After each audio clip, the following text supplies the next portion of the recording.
Agora quem está aqui na garagem nesse belo cinza Mountain é o Mercedes AMG GLA 35 4MATIC, apresentado lá em março, custava R$494 mil. Hoje você precisa de 517 barões para colocar o Baby SUV da AMG na sua garagem, mas mais do que muito relevante aqui no mercado brasileiro, onde ele vai vender aí algumas poucas centenas de unidades, para mim é um carro muito simbólico sobre vários aspectos, principalmente o que a marca Mercedes fez nos últimos 15, 20 anos.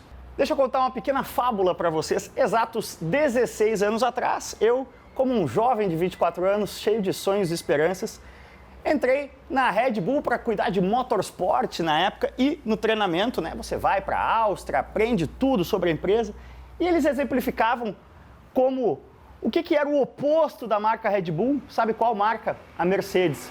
Sim, em 2006 a Mercedes era vista como um sinônimo de uma marca conservadora, com clientes velhos, até meio cansada. O oposto da marca jovem, ousada, dinâmica, inovadora que a Red Bull queria ser e é, né? Pois 16 anos se passaram e não dá para negar que a Mercedes não é mais aquela Mercedes de 2006, né? A Mercedes hoje é uma marca que a gente liga muito de forma correta à esportividade, em parte porque houve uma explosão de modelos AMG e eu me dei o trabalho de contar. Você sabe quantos modelos AMG, se a gente considerar modelos e versões, existem hoje no mercado mundial? Chuta aí, mais de 20, mais de 30, mais de 50 talvez? Pois eu contei 62. E essa explosão de AMGs, somadas com muito sucesso na Fórmula 1, com imagem ligada a Lewis Hamilton, transformaram completamente a imagem da Mercedes, né? Hoje a gente pode dizer que a Mercedes tem uma imagem entre as alemãs mais jovial, mais esportiva, uma imagem que historicamente era de quem mesmo? Da BMW, né? E sim, quando a gente fala em Mercedes, não dá para não pensar, não falar em BMW, é uma espécie de Grenal das marcas alemãs, até porque, sim, existem outros players, né? A Volvo, historicamente, sempre fez o seu rolê, né? Muito focado em segurança, hoje muito focado em eletrificação. A Audi também sempre tem um pouco mais de limitação pelas plataformas do grupo Volkswagen, né? Quem realmente planeja produtos olhando pro outro lado da cerca ali entre Stuttgart e Munique são Mercedes e BMW. E olha, na minha observação externa independente, eu sinto que nos últimos 10 a 15 anos, a Mercedes meio que virou esse jogo para cima da BMW. A Mercedes passou a ditar mais a tendência das marcas premium e, por causa disso, também se tornou líder global, principalmente vendendo muito na China. A gente já vai falar um pouco mais sobre isso. Só que isso é uma fotografia dos últimos 15 anos. Qual que será a fotografia de 2022? Eu olho aqui para o GLA 35 e ele me parece um carro um pouco genérico, né? Se a gente tirar a estrela aqui da frente, tirar o logo AMG ali de trás e falar que esse aqui é um novo carro da Hyundai, talvez vocês acreditassem. Enquanto a BMW está saindo aí com carros muito inovadores e também muito polêmicos, como o XM, que eu gostei, como o iX, que eu não gostei nem um pouco. Eu acho que essa reação forte da BMW é muito provocada por ter sido, na visão dela, a BMW ultrapassada nessa questão de ditar tendências pela própria Mercedes. Mas vamos entender um pouquinho por que a Mercedes acabou fazendo essa virada no clássico alemão.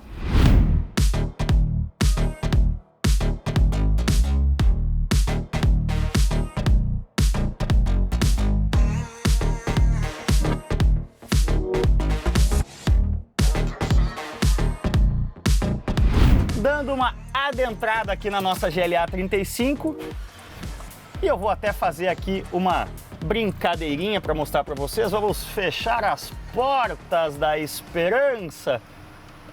Dá uma sentida no visual high-tech que tem esse carro. E aí que eu estava falando um pouco, gostemos nós ou não, isso agrada muito ao consumidor chinês, essa sensação aqui de iluminação, uma coisa meio Tron, meio o que na década passada a gente dizia que ia ser o século 21. Essa é a vibe para mim. A Mercedes chegou antes do que a própria BMW nesse look and feel, nessa sensação, e isso pegou na veia do gosto do consumidor. Mas reabrindo a garagem, afinal a gente não quer tanto monóxido de carbono dentro da nossa garagem assim. E falando agora um pouco mais especificamente sobre o GLA 35. Ele exemplifica um pouco dessa explosão de AMGs, porque sequer um concorrente direto da BMW ele tem, né? Aqui no Brasil a gente tem ainda da geração anterior a X1M Sport, mas não existe um X1M ou um MX1 genuíno para brigar com o GLA 35 AMG, que tem sim aqui no 2.0 turbão um dos seus grandes trunfos. Esse carro casa muito bem com o câmbio DCT de dupla embreagem de 8 marchas. Agora, quando a gente traz para o mundo real aqui em São Paulo, essas belíssimas rodas Aro 21, olha o tamanho do pneu. Quando você olha o perfil desse carro chapado, ele chega a parecer um carro tunado, porque ele tem muita roda para o tamanho dele. E isso explica um pouco porque que conviver com o GLA 35 é uma experiência muito mais AMG do que SUV. Na minha visão, ele é uma espécie de hot hatch dos tempos modernos, né? O mercado está cada vez mais fugindo, aqui no Brasil muito mais, né? Mas lá fora também está fugindo dos hatches médios, e já que talvez o apelo de um A35 AMG não seja assim tão amplo, a Mercedes oferece um GLA 35 AMG. Agora, ele funciona melhor do que um A35 AMG? Eu acho que não, a gente já vai aprofundar um pouco mais disso. Sim, ele vai ter a vantagem aqui de um banco traseiro maior, mais gostosinho, mais espaço para a cabeça, né, que é um dos pontos fracos dessa geração atual do Classe A. Ele vai ter um porta-malas bacaninha, que também é outra coisa onde o atual Classe A fica devendo, mas se o foco dele tá tanto assim em esportividade AMG e menos em conveniência SUV, será que ele faz sentido em existir? Olha só o que eu estava falando, né? Do look and feel de esportividade aqui, essas coisas que agradam mercados como o chinês.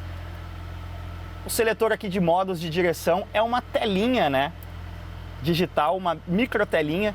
A maioria de carros como os Porsche tem aqui o seletor, mas não chega a ser uma telinha, né? Temos o modo S Plus, que engaja o Launch Control, mas olha só que interessante, aqui você tem uma outra mini tela que é customizável. Você pode escolher qual tipo de controle você quer que este botãozinho aqui acione. Então você pode jogar os modos de condução aqui com a janelinha AMG Dynamics, por exemplo, AMG Dynamics, ou você pode deixar o ligar e desligar do controle de tração e estabilidade. Aqui a mesma coisa, você pode incluir o Start-Stop, calibrar somente a suspensão, e vou falar para vocês, eu me vi muitas vezes trazendo para essa suspensãozinha Comfort aqui, porque o carro é sim muito duro nas estradas não muito boas, nas ruas não muito boas do entorno aqui de casa em São Paulo. Mas esse não é de forma alguma o habitat para o qual esse carro foi criado. Felizmente a gente foi sim dar um pulinho onde ele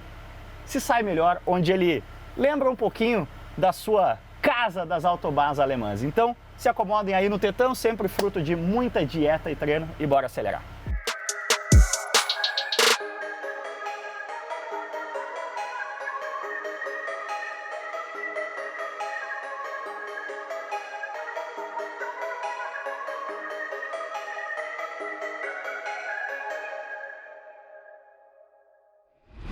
Mas afinal, como anda, deputado? Uou!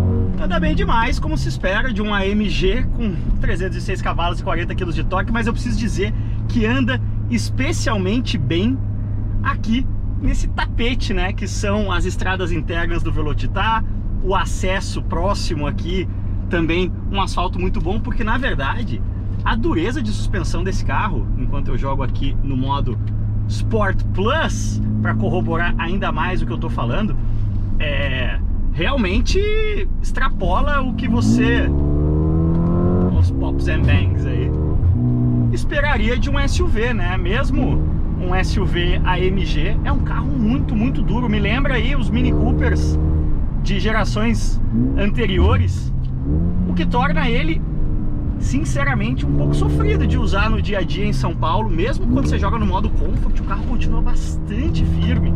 Então, eu diria que é uma compra indicada para aquele SUVzeiro que mora, quem sabe, aqui no interior de São Paulo, em que a gente tem rotinas mais frequentemente cheias de asfalto macio. Porque olha, no meu entorno ali de casa em São Paulo, sofri na questão de conforto ao rodar, mesmo quando a gente estava no modo Comfort, né? Você tem aqui, ó, direto no volante, a possibilidade de trocar os modos, né? Aqui só da suspensão, aqui você tem um disquinho à moda Porsche, que você pode ir girando. Vamos aproveitar que estamos aqui, vamos colocar no Sport Plus, vamos desligar o controle de estabilidade de tração e fazer uma molecagem, por que não? Bora fazer um 0 a 100 aqui com Launch Control. Estão cronometrando aí, 103 km por hora, o que deu? O carro é rápido, né? Faz aí 0 a 100. No meu bundômetro aqui, eu diria na casa de 4 segundos e 7, 4 segundos e 8, mas vou botar na tela o número certinho. Ou, vocês veem aqui também que o volante é rápido em curvas apertadas, como a da saída aqui do Velocitar. Mas enfim, agora que a gente vai pegar uma autoestrada gostosinha, a gente pode dizer que aí sim o GLA 35 está no seu habitat natural, né? De boas estradas, de asfalto interessante, porque fora disso ele se torna um carro um pouquinho sofrido. E aí essa AMGização da linha Mercedes, né? Essa explosão de AMG, que tudo tem que ser AMG, tudo oferece uma opção AMG. Eu confesso que nesse carro aqui eu chego até a questionar, né? Porque na verdade, resumindo, ele se assemelha, né? Ele passa a sensação de ser um grande hatch médio esportivo, né? Como se fosse um Ultimate Golf GTI na questão de unir um comportamento muito esportivo com uma praticalidade bacana no dia a dia. A rapidez aqui do DCT de 8 marchas, né? Então você pode deixar o carro no cruise aqui bem com o giro baixo. É uma das minhas coisas preferidas desse carro, o câmbio. Mas já que a gente está falando que isso aqui é mais do que um SUV esportivo, o melhor hot hatch médio da linha da Mercedes, ou um excelente hot hatch médio, por que será que a gente precisa do GLA AMG? Será que não é o caso de um A35 AMG com o centro de gravidade mais baixo e um preço mais camarada e um pouquinho menos de porta-malas, mas será que importa tanto assim? Essa é a questão que eu pondero aí e eu mesmo me pergunto qual é a moral da existência de um GLA AMG. O GLB, beleza, você tem 7 lugares, você quer o tempero AMG com um pouquinho mais de espaço, ok, vamos lá. Apesar de eu não ser um grande fã de SUVs esportivados, eu consigo entender a razão da existência do carro. Agora, o GLA AMG realmente me parece um carro quase que desnecessauro. Põe aí o meme do desnecessauro na tela, diante da existência do A35 AMG. Beleza, galera? Concordam, discordam? Bom, primeiro deixa o like nesse vídeo. Opine aí nos comentários o que você acha, se o GLA faz sentido ou se o A35 AMG já cumpre essa função no line-up da Mercedes. Se inscreva no canal, que isso sempre ajuda a gente demais. E como sempre, valeu demais, cuidem-se bem, aquele abraço e bora se despedir aqui com um pouquinho de Pops and Bangs dos 306 cavalos do 2.0 turbão AMG. Para ter o Pops and Bangs tem que ter redução, né? Vem, terceirinha, vem. Valeu demais, cuidem-se bem e aquele abraço.